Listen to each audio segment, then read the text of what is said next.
Okay. Hi, my name is Jacob. I look disgusting. It's 2:32 in the morning. I just got off of work an hour and a half ago. I'm going to talk about my very, very weird experience seeing Scream 6 last night. I don't know where to start. Let's just start with the fact that Scream 6 was pretty okay. It had a lot of good kills. It was pretty tense the entire time. I actually really liked how, in hindsight, I really liked the trailers, not gonna lie, because they showed a perfect amount and they made scenes seem like they were gonna happen at certain points and they subverted a lot of my expectations. However, I was not a big fan of the reveal of our killers. And if you've seen the movie, you know exactly what I'm talking about. But other than that, I thought it was a good time at the movies in terms of, a Scream movie being out.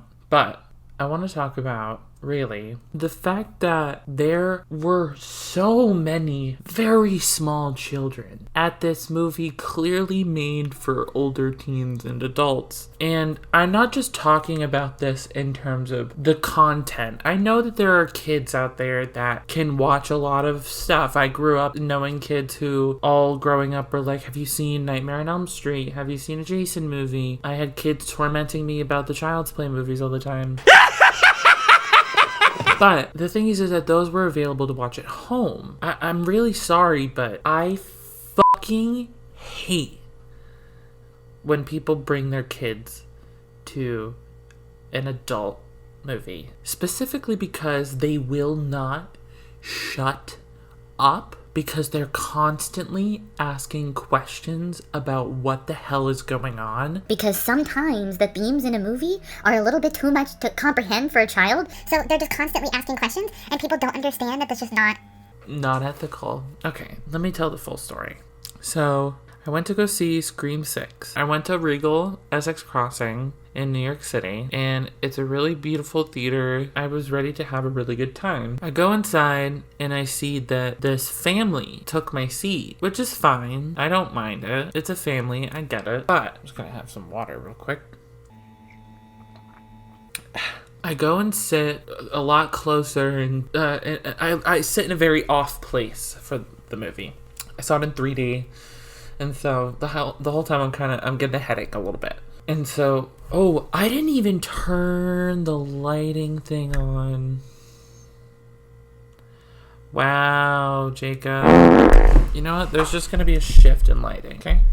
I hope you all are okay with that. You better be. I'm getting a little bit of a headache because it's in 3D. From the very beginning of the movie, because I got there after the previews and everything, just as the movie was starting, during the beginning of Samara Weaving's incredible opening sequence, I sat down and immediately behind me, the entire family is talking because the two kids, one of them was probably, I want to say 3 or 4 years old, and the other one being maybe like 9 or 10, were asking questions to the two older people. Maybe it was like their older brother. He was like maybe 19 or 20. Their mother, who was not quite middle-aged, late 30s, early 40s. And they're just constantly asking questions. And I get it. Like, I understand wanting your kids to, like, be able to say when they're older, I saw a Scream movie in the theaters when I was a kid. But I just wait until it's like a later day, like, or go during the daytime. Don't go to the 9:30 showing at Delancey in New York City, like, go see it in like a Saturday afternoon or a Saturday early afternoon, like 11 o'clock, 12 o'clock, 1, maybe 2 tops, because at that point you're gonna get out of the movie around 6 o'clock. But if you have kids, you don't want them to be staying up too late. If the biggest thing for me was that it was kind of disturbing to me watching some of these really intense scenes of, like, grotesque, really good kills, by the way, but really grotesque violence for a child to be seeing and everything. Not that I'm concerned that it's gonna, like, scar him or anything, but what disturbed me was that he laughed at it, and he would, make, like, silly comments whenever something really brutal would be happening, while I would be like, So my thing is that I found it just a little bit uncomfortable to sit through something that was genuinely a good time at the movies. It was kind of a little bit foiled by it was very uncomfortable. And I don't know, I thought the movie was good, and I thought that it was a good Scream movie. As an avid Scream fan, I would put this one probably, in terms of like how good of a time I had watching it, just under 2, like right before Scream 5. So for me, it would go Scream, Scream 4, Scream 2, Scream 6, Scream 5, then Scream 3. Which, by the way, I don't think that there is like a bad Scream movie. I don't even think that, like, as I grow up, I think Scream 3 is fine. I don't think it's great, but I think it's fine. Yeah, I just think that if I were to go to like a screening of, say, something like Tar or All Quiet on the Western Front, like movies that came out this past year, and I heard like a child talking through these movies that are really complex and deal with a lot of really grown adult, very, very mature, not in terms of like graphicness, but just like psychologically, it's disturbing to like have these really genuine and, you know, upsetting themes in movies kind of fly over these kids' heads. But the thing is that they'll be vocal about it, and it'll kind of ruin the experience or take people out of, you know, a really possibly emotional experience, and all they can focus on is the fact that, oh my god, there's a child in this movie, in this theater. There's a child in this theater, you know? You just can't get your mind off of that the whole time. You're just concerned for the fact that I feel like it would be better, like, I'm not saying that a kid can't watch these movies, but again, I would say it's better, and for the quality of experience for people who are going to this movie, better to not have a young child in the audience constantly talking. You know, I feel like people should kind of just take the rating as it is, you know. I don't know. I'm a firm believer of, if you're gonna take your kid to see a rated R movie, go see it first before you take them, and then go see it again with them.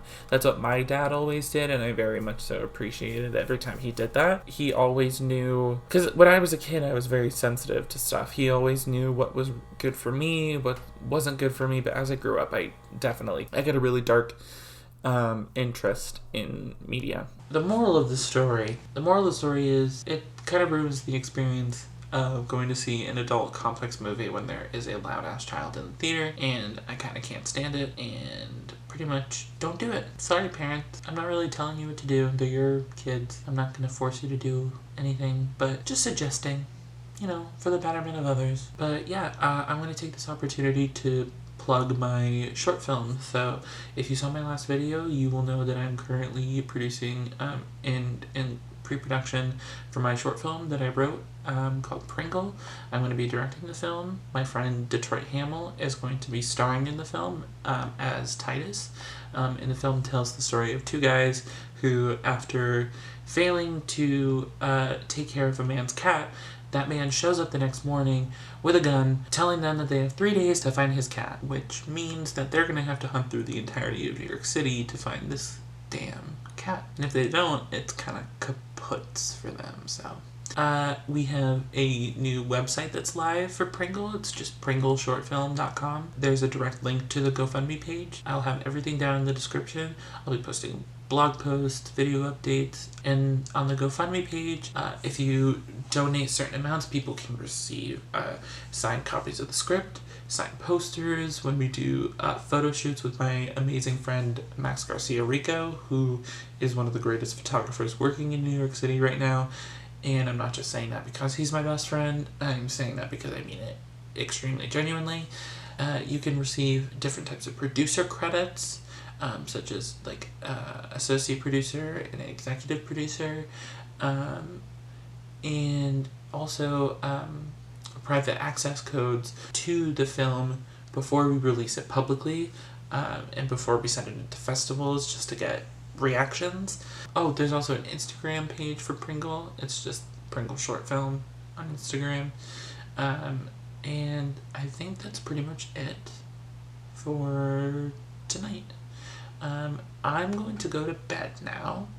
It is now 3 in the morning. I'm probably going to cook myself some ramen and go to bed. So, I'll see you later, Space Cowboys. Subscribe! Do y'all remember when Marvel used to do that? Subscribe!